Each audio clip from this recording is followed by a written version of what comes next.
When when it's time to begin, it's on the Rewind-A-Raw with John Pollock and Wai Ting. The 18 that makes sense of these things we see in the ring every week on TV. It's Rewind-A-Raw for Monday night. Download it Tuesday morning from the Post Wrestling site. It's Rewind-A-Raw for Monday night on USA Now on the John and Wai Take the Mic. It is Rewind-A-Raw, the impaired vision edition of Raw from Perth, Western Australia. Oh, interesting. I like that. Third show in a row, Monday morning Raw. Wait, how did you feel about the morning edition of Raw? I didn't mind it at all. It was kind of nice. You know, I started the show at about like 10 a.m. ish, and it's nice to record in the afternoon because it means I'll have my evening to do other things. Yes, I was looking forward to this Monday morning edition of Raw. I was like, this is going to work out great. It's a holiday, so my kids are at home. My wife is sick. This did not turn out very well for me this morning. So it was a bit chaotic, to say the least. But hey, we got through this show, third show in a row from Australia. Maybe next time they can avoid the Canadian Thanksgiving weekend. It would be helpful if they avoided a PA day. Yeah. Mm-hmm. That would be wonderful. Before we get to Raw, we just wrapped up our news pack for the XL members on the Post Wrestling Café, going through King of Pro Wrestling highlights, including a new IWGP World Heavyweight Champion and an angle shot with Aaron Wolf to set up his debut match on January 4th. Highs and lows of TNA Bound for Glory. There were examples from column A and column B. Including, I was watching one of the matches and I thought, you know what? This is how Rock Hogan should have ended. The lights go out. Hall and Nash just storm the ring. That would have been memorable. I think that's the one negative I have about Rock Hogan back in 2002. It was too clean. Yeah. Who's going to remember this in an angle? I think Dark State should have interrupted Rock Hogan. At that time in 2002 when they were children? Pretty much. None of them were probably even born yet, but I think from even just they should time travel and go back and ruin Rock versus Hogan. Yeah, I would have loved to have seen well, Cutler James was one. So I mean that would have been a bunch of babies. What's a baby doing in the sky though? Development state. Yes. What could have been if we had been booking WWF in 2002? As well, we went through the latest injury to Kota Ibushi as he's recovering from a broken femur and teeing up what is coming on this week with NXT 3-hour edition of Dynamite / Collision.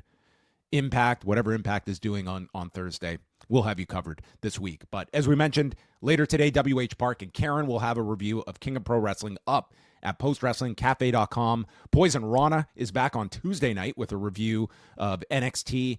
And Wednesday, it's the return of Pollock and Thurston, and we will be going an hour later for Rewind-A-Dynamite after the 3-hour extravaganza from Kansas City. Yeah. Mm-hmm. Go from early morning Raw to late night Dynamite.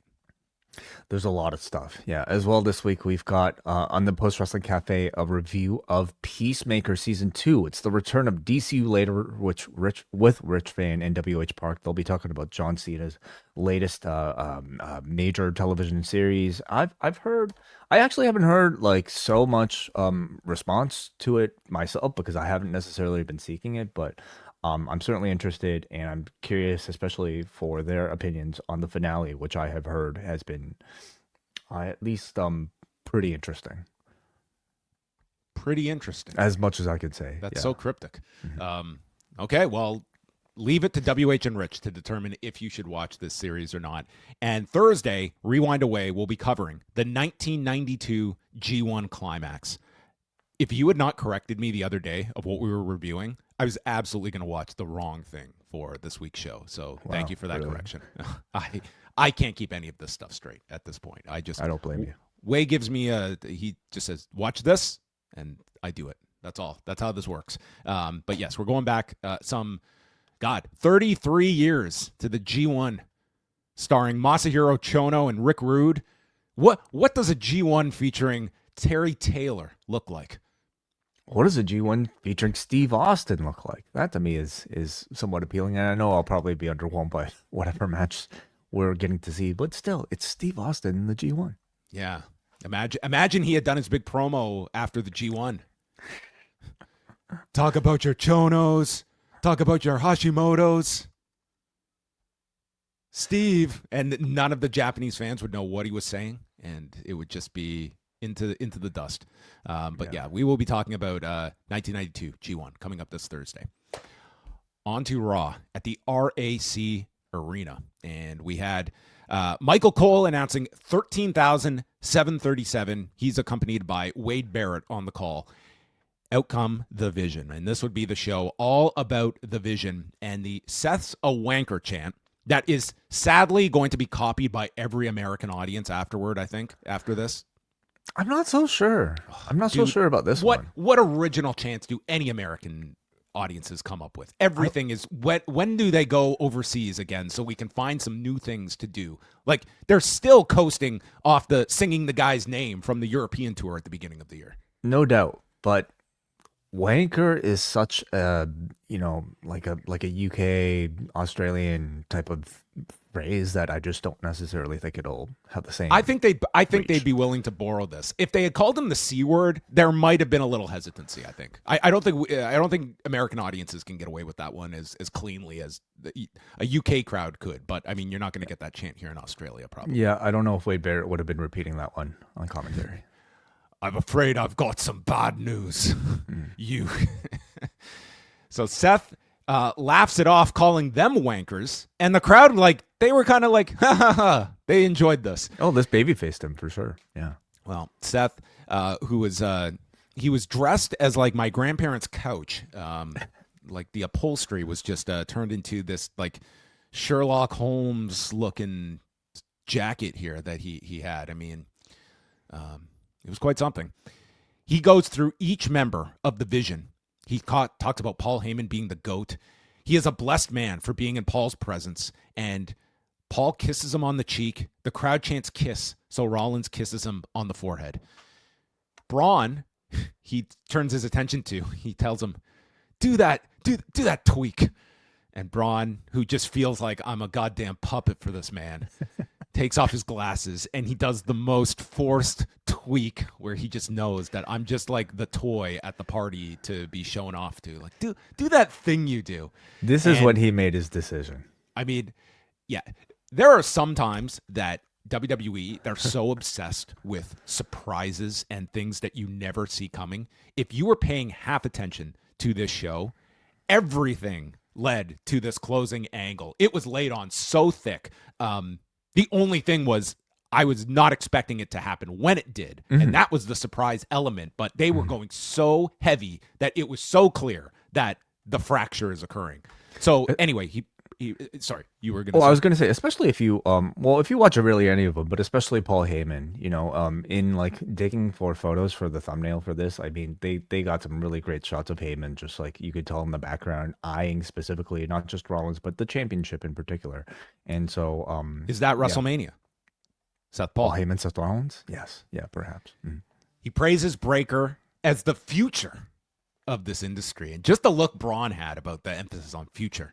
And then the crowd, they're all singing for Reed, and Rollins praises him for beating Roman. But again, I gave you all the tools to beat Roman Reigns. He says, nobody is on my level. I've never needed anyone, including the members of the Vision. I did it all on my own. I beat Cody with one good arm, and then we had the most expensive pyro display to end a opening promo segment I have ever seen to conclude the first 15 minutes. I mean, really, this was just laying the table for what was to come on the show, because very little was said here, but it was all in how it was said and the delivery by Seth Rollins. Mm-hmm. This was meant to be, a victory speech for Seth Rollins after overcoming, arguably the biggest obstacle of his, recent years of his career in Cody. But it also served as, just a really sort of like ominous foreshadowing of what was to come later on the show. But there was a real sort of like feeling of finality to the group in hearing Rollins, talk about them almost like as if he was saying goodbye here, I mean, here it kind of played off more so as an introduction or reintroduction to, the various members of the group. But I mean, when we look back on it, it definitely felt like a bit of a goodbye of sorts. I thought Rollins was a lot of fun here, like he was playing off of the crowd, I think, really well. That improvised head kiss on Paul Heyman. Like if this group was going to last a little bit longer, that would have been, I think, a wonderful little like signature thing that those two could have had together. Don't you remember when they did that for Heat? When Heyman would come out and kiss Ryback, and they did that for Heat? I do not remember the audience anything. was like, "Ew, men kissing, boo." I do not remember a thing about that Ryback Paul Heyman run, but thank you for the reminder. But like even in these moments, I feel like there were some elements of just like Seth Rollins like playing to the crowd in a way that made him more likable and fun to watch. Whether it be repeating the wanker line or some of the other elements here. I felt like there was an element of like fun interaction that he was having with the crowd that I wonder if it was intentional. Penta and Rusev meet in the back, and Penta's got a title match tonight, but Rusev feels he was cheated out of his match with Dominic, and he gets to face the winner of tonight's match next week, and if Penta wins, I'm not going to forget about that kick from last week. So I guess if Penta loses, then all bets are off. It's water under the bridge. But if you do win, then I'm coming for revenge. Dom walks up from behind, sees them, turns right around. Dominic was great on this show. He takes on Penta, and I thought this was one of Dominic's like better performances, just in terms of the full package of a heel that is, they're trying to make him more and more like he can hang with these guys, but once they get to the deep waters, he does have to resort to his heel tactics. And he's one of the few guys that like there is this pardon the pun, of a tsunami of fan support for Dominic that they are fighting. And I think overall they're doing a fairly good job at it of trying to keep this guy in this heel role because he's so great in the like slimy heel like manipulator role that he's in. And this was kind of evidence of that in this match. Well, it is exactly the Eddie Guerrero playbook, is it not? Eddie, when he was a heel, towards the latter stages of him actually being a full-on heel, like he was so likable that it was almost a struggle to kind of like keep that away from the crowd. But I think they're walking that fine line really well, and I feel like we sense that they have to hold this off until Liv is ready to come back, don't they? Yeah, they're sending texts every other day. How's the shoulder? How's the shoulder? How's rehab? Yeah. Penta shoulders himself into the corner, and Dom hits a suicide dive into a DDT and sends Penta into the timekeepers area. They went past 2 commercial breaks. Penta goes for the 3 amigos. The crowd actually cheers when Dominic reverses it. It's like, we want Dominic to do the 3 amigos. We don't want you to do the 3 amigos. Yeah.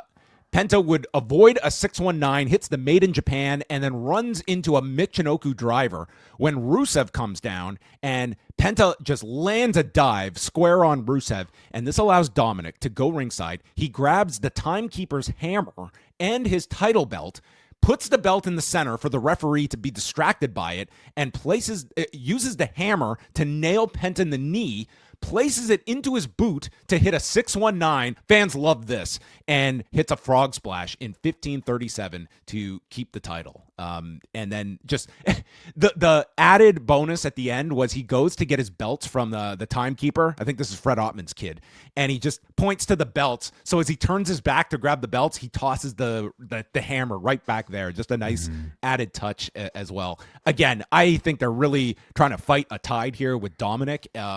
But I just thought he came across like, if you are in fact building this guy up for a match with John Cena, this is the way you should be portraying him, is that this can't just be like John Cena's going to come in here and wipe the mat with this guy. I think you have to have Dominic, like he's got to be able to squeak out these victories, that there's some shred of doubt. And you've got like the San Diego backdrop on top of it for that Survivor Series show. Oh, that'll be really interesting to hear the crowd's response. I mean, Cena, no one's booing Cena, of course, but is Dominic going to get booed in San Diego? Especially this version of Dominic, which is almost like you can almost classify as a tweener. And do you incorporate Ray into this as well? Like 100% you do. Yes. Like you organically introduced that 619 spot over the weekend with Cena of the idea of if John Cena is going to hit a 619, that's the match he does it in, not in Australia. Totally. You make people wait 2 months to see that 619, and he better be practicing that one and not blowing out a hip if he tries it. 100%, yeah. I thought this match was great. It was certainly heightened by a really excellent crowd that they had in Perth today. But I thought these two did everything to maximize that crowd's already very high energy. I mean, Dom, like at this point, we're already well past the sort of Nepo baby conversation about him. I mean, because I think he's very much proven his value as, I think, somebody who is a complete pro wrestler that justifies his spot on the roster. He, in ring, I think is of a pretty good to very good caliber, and I think as a character he gets consistently some of the biggest reactions on this card, whether it be in America, Mexico, or Australia. I really like the finish here. I thought it was a very clever way to, again, like play up the Eddie Guerrero sort of like clever cheating style of him. And again, if who would have predicted that after this weekend the 619 would be the most over move, right? In this company, right? So I don't know if they necessarily. So on Saturday, it felt like an audible. Here, I could believe that they were anticipating the crowd to cheer for the 619, so much so that I thought they devised a very clever spot, to incorporate it into the finish. And I think it perfectly sets up that moment in San Diego if this is indeed the match. Jackie Redmond interviews LA Knight. There's going to be a three-way match with Knight, Jey Uso, and CM Punk tonight to determine who gets the next title shot. And he explains that this isn't a number one contenders match. It's for the title because it's a guarantee LA Knight beats Seth Rollins after he wins tonight.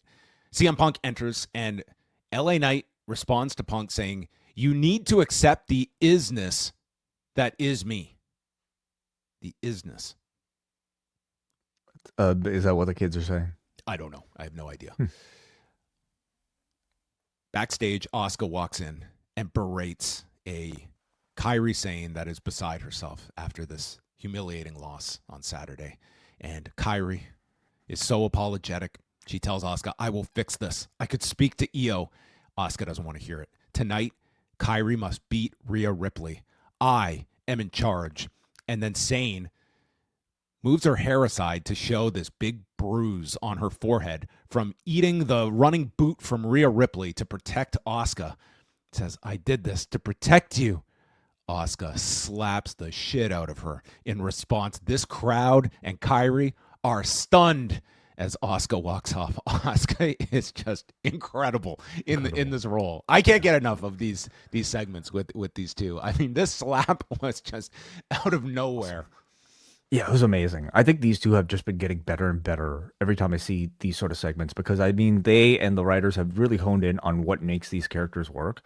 And I feel it's very clear now that the person who stands to benefit the most from the story isn't Io, isn't even Asuka. It's going to be Kairi. This is going to be Kairi Sane's story by the end of it all because I think they're doing such a great job of making us feel sympathetic for her. They're making the audience want to see her stand up to Asuka so badly with every one of these big slaps. And I thought Kairi's performance was excellent. I think she could be the biggest babyface out of the group, really coming out of all this, provided she stays healthy, which I think is always going to be a question with the style and maybe even the ferocity of some of these slaps. When they ride this out to eventually get to Kairi and Asuka, they could make that into a really big deal by the time they get there. Very much so. And I think Asuka is on one of the biggest runs of her entire WWE career here. Her the sort of, this is the type of villain that I think should be their next champion very shortly. I can in fact see her taking the belt off of Akir at some point because it directly places Io and eventually Kairi in contention for that championship as well. So it's probably my favorite story in the company right now. I think that this is, outside of the NXT run, this is to me Asuka's best WWE period that she has had in her decade with the company. They showed Alexander Volkanovski and Jack Della Maddalena and promoted Jack Della Maddalena's fight with Islam Makhachev coming up at Madison Square Garden next month. Rhea Ripley and Kairi Sane, a lot of time that these two had. Io is in Rhea's corner and Asuka is with Kairi. So Asuka frequently got onto the apron, distracting Rhea, and as Kairi took over, the crowd is chanting "fuck her up, Rhea," which they had to censor here. It's just always so awkward when they've got to censor these chants. Rhea lands a kick. Wanker's totally cool though. That's fine, but you can't say fuck. Riptide gets avoided. Rhea runs her shoulder into the post from the edge, and then Kairi manages an insane elbow to the floor, and we see a wheelbarrow into a stunner by Kairi. And I would say as well, not just character-wise, but Kairi has also been having a lot better matches of late as well. Like, you're not getting those blemishes that had unfortunately kind of become a staple of a lot of these Kairi matches. Rhea gets hung in the corner, takes a double stomp, the cutlass, and then Kairi leaps off the top and gets caught, slammed onto the shoulders, and when Asuka gets back onto the apron, Io pulls her down, and after a kick to the head, Rhea wins with the Riptide in 16 minutes. And crowd goes nuts for Rhea.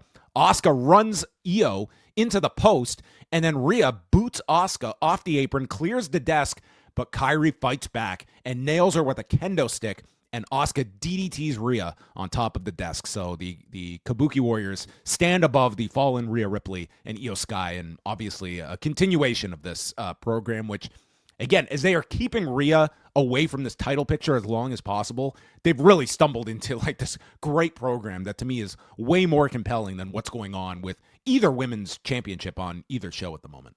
Agreed. I think it says something about maybe how much they want to position, the Io, Asuka, and Kairi in a focal point on the show when they had Io take the pin rather than Rhea Ripley in her own home country. So I think this continues to just show that like they're putting a lot of effort and it's really paying off into building Io, Asuka, Kairi.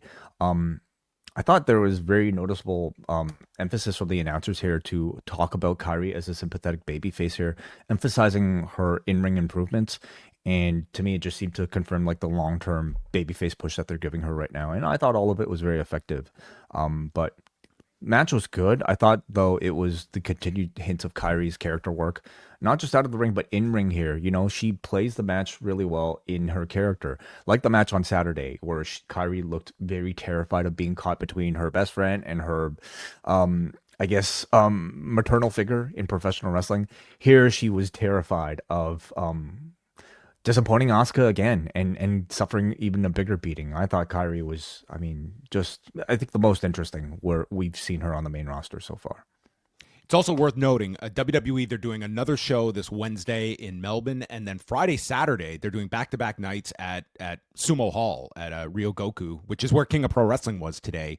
And obviously, the Io and the Kabuki Warriors are on that show. Julia's on the show. Nakamura's on the show. So interesting shows just to see what the reactions are like. Not televised though. We won't be able to see it's that. Not. Though I always think in like certain instances like that, like those are the perfect kinds of matches that I would just throw up on YouTube, for instance. Like I think like those are ones that have at least a curiosity to see the match, and they seem more open to that. But you'll find it on the Vault in about 20 years. 20 years when they go back to Japan for an anniversary. The Usos meet in the locker room. Jimmy is still upset with Roman. Jey says they need to be like Reigns and just look out for themselves. And Jimmy doesn't think that sounds like Jey. Jey needs to focus on his triple threat tonight.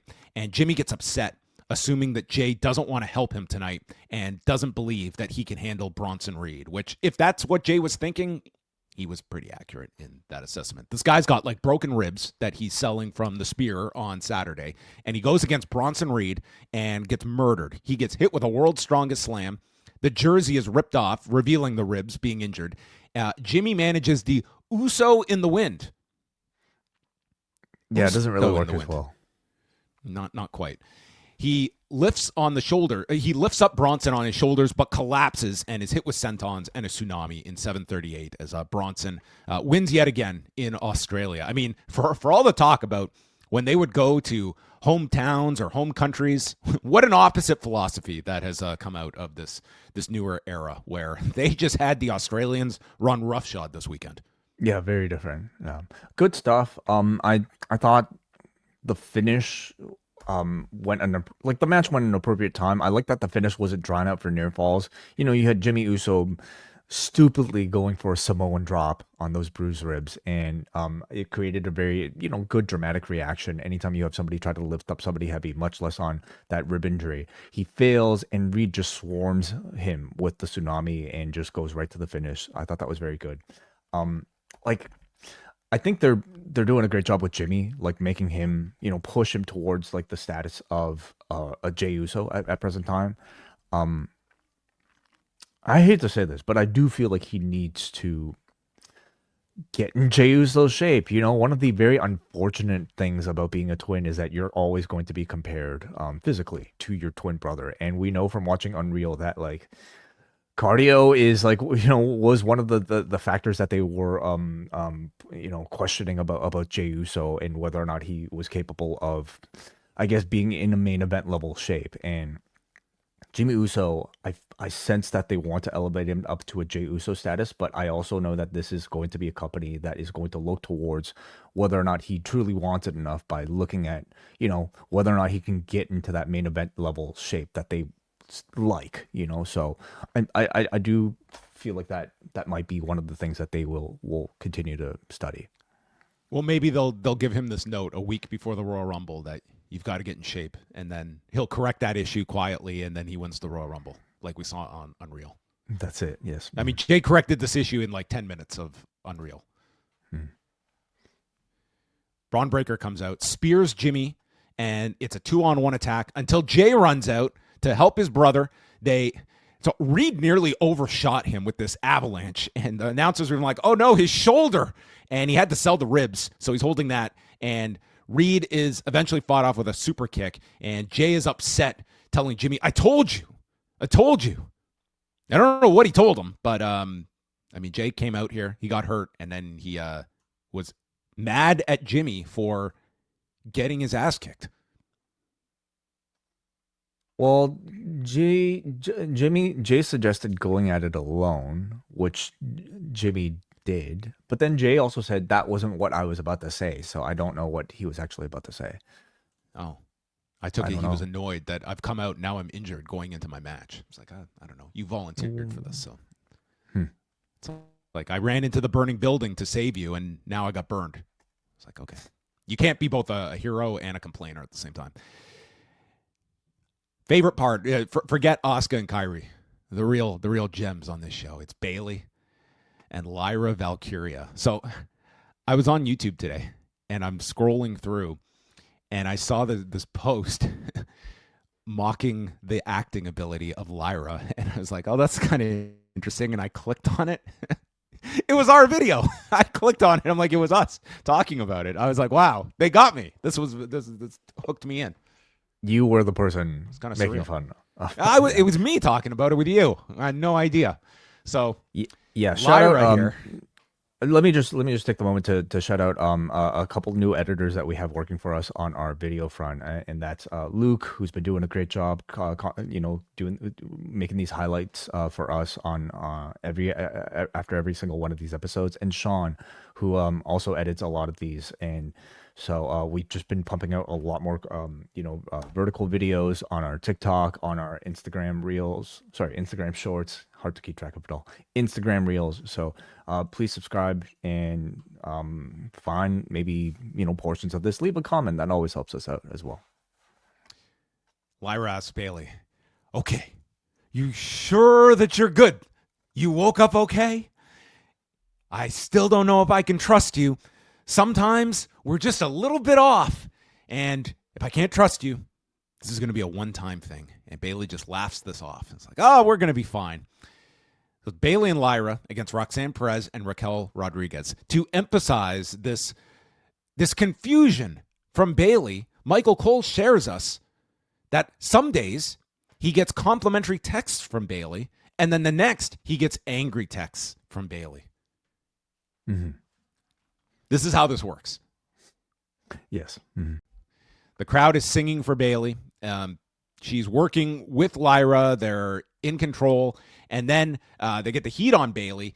Lyra gets booted off the apron, and Raquel pulls down the rope, so Bayley crashes. And Lyra ends up fighting them off and tries to get Bayley by pushing her and getting her to go. And suddenly Bayley gets slapped in the face So maybe this is what Asuka was trying to elicit out of Kairi. She was just trying to motivate her for this match with Rhea. And Bayley awakens. She's like Luke Gallows here with the ring bell. And she fires up on them, dives to the floor, and ends with an elbow off the top, Rose Plant, pinning Perez in 11 minutes and 11 seconds. And they're on the same page. Their attitudes were in alignment. Their personalities clicked. And we had the fully fledged unit of Bayley and Lyra this week on Raw. Mm-hmm. Congrats. It's a very ridiculous character, but one that I really enjoy and I think fits the sort of like ridiculous tone of this like mid-card program. Like I thought tonight was like a nice evolution of the Bayley Hulk character. You know, we've gone through the first movie where like she's terrifying the whole city. Everybody's trying to, you know, stop her. But now we're at the Avengers where like we can not just only trust, but we can weaponize the beast to our advantage. And I felt tonight was like, you know, it was essentially Lyra's I adore you, but I need the other guy moment that Black Widow and Hulk shared in Age of Ultron. So they're playing this nicely, and I think it's actually working and turning something interesting out of what Bayley's going through right now. So didn't really love the match. I feel like I've seen smoother from this before, but I thought overall fine to, you know, convey this storyline. If she slaps her again, does that send her in the opposite direction? Is she like on? No, it only makes her more angry. Oh, okay. So you can't reverse. It's not an off and on switch.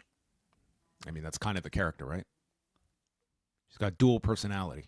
Yeah, but you can't just. How do we flip the switch? You can't turn it off to you know, to make her not angry. You got to calm her down. Okay. Rollins and Heyman are in the back, and Rollins reiterates his love for Paul Heyman. I mean, he says the last 6 months are nothing compared to what the next 6, 12, 18 months are going to be, and something big is on the horizon. Reed and Breaker walk in. He says, I love you guys too. This is the most incredible weekend of my life. There was the birth of my child, my wedding day, and watching you two grow are the proudest accomplishments of my life. You are now in rarefied air, and we are close to taking the next step. What is going to be next? There is no one that can knock us off that mountaintop. I mean, folks, if you could not see where the car was headed here, I mean, this was just, they were really laying it on here heavily. Yeah. Pierce meets up with Allen, coming off his match, says, damn, wish I could have won that match, but hey, whatever. It's John Cena. And he praises the match with John. Dominic interrupts, complaining about having a match with Rusev next week, and calls himself the only working champion around here. And I swear, AJ's response is, well, Cheater McGee has a point here. And he suggests that JD and Finn Balor defend their tag titles against AJ and Dragon Lee. Pierce agrees, makes the match for next week, and tells Dom, you can go tell your partners that they've got a tag title match next week. And Cheater McGee walks off camera upset. Mm-hmm. Yeah. So sorry, what? No, that was it. Yeah, fun way to further that Dom and Balor story. Yeah, perfectly cool. So we're getting 3 title matches next week with the tag titles. A rematch between Becky Lynch and Maxine Dupree for the IC title, and Dominic Rusev. Stephanie Vaquera is brought out and interviewed by Jackie Redmond. She is the first woman in WWE to win 4 titles in 1 year, which is a very specific accomplishment. She is interrupted by Raquel and Perez, who Perez takes issue saying, I had beaten Io. I should have been in the WrestlePalooza match, and I would have been the crown jewel champion.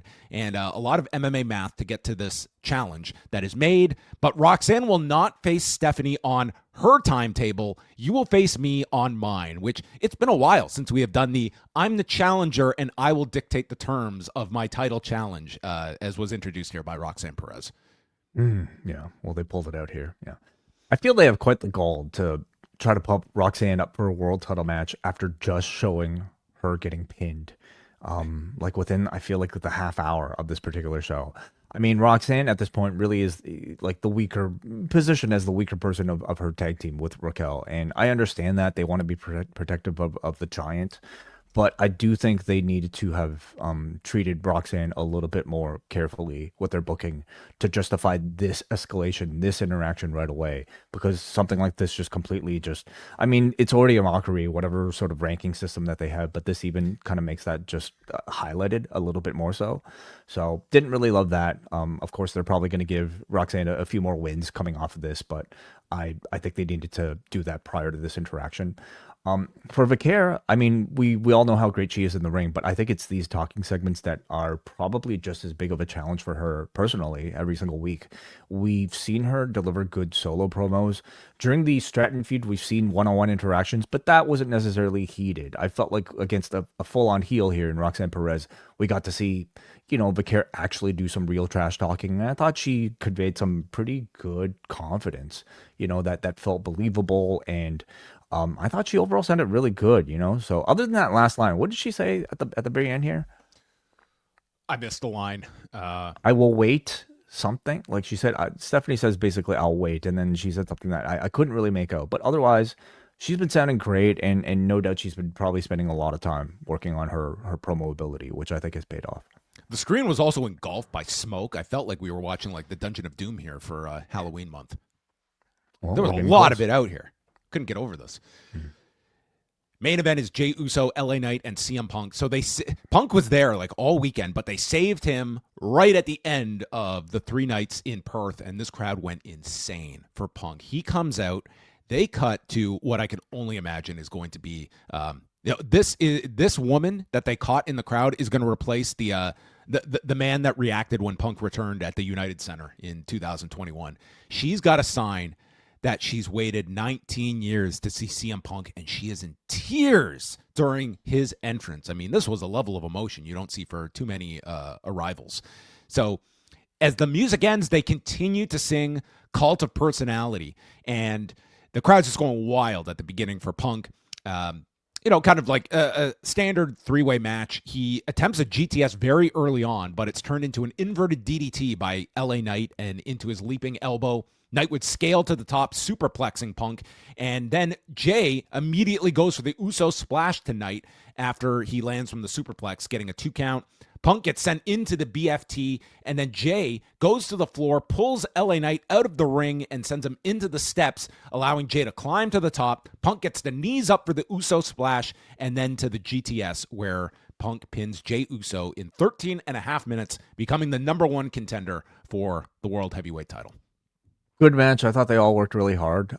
Jey and Knight especially, because they had to compete with Punk's star power as baby faces, and that's a very tough sell, without one of them actually leading that much towards being a heel. I thought those two did actually very well. I thought the crowd was really amazing all throughout the night, but especially here in response to CM Punk, who they had to wait, basically the entire weekend to be able to see. And they treated him like he was a massive, massive, massive star. Strong match, but of course in conversation will be overshadowed by what followed it.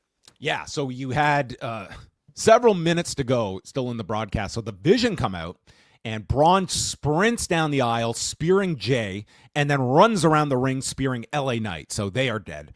They surround CM Punk in the ring, and Breakker and Reed pounce on him. There's a spear by Breakker, a tsunami by Reed, and Rollins tells Punk he will never be champion, and they send him to the floor. And you have all 4 standing up, and then credits. Paul Levesque, Lee Fitting, and if you were watching this on delay like most people were, you see 4 minutes remaining with these credits up. And Breakker walks over to the corner, his back is turned, and he turns around and spears Seth Rollins. Paul Heyman is stunned. He can't believe what he is seeing. Bronson Reed is no-selling it, and Braun stands up, goes into Reed's face, and tells him, "You've got to make a choice." And Bronson contemplated this for about 6 seconds and pulled Seth Rollins over and landed the tsunami onto Seth. Breakker grabs the belt and looks at Heyman. Heyman doesn't know what to do. And then on the spot, he decides to align with the future. And he raises up Reed and Breakker's arms. And that is how we end with the end of the Vision, as we know it with Seth. Great angle.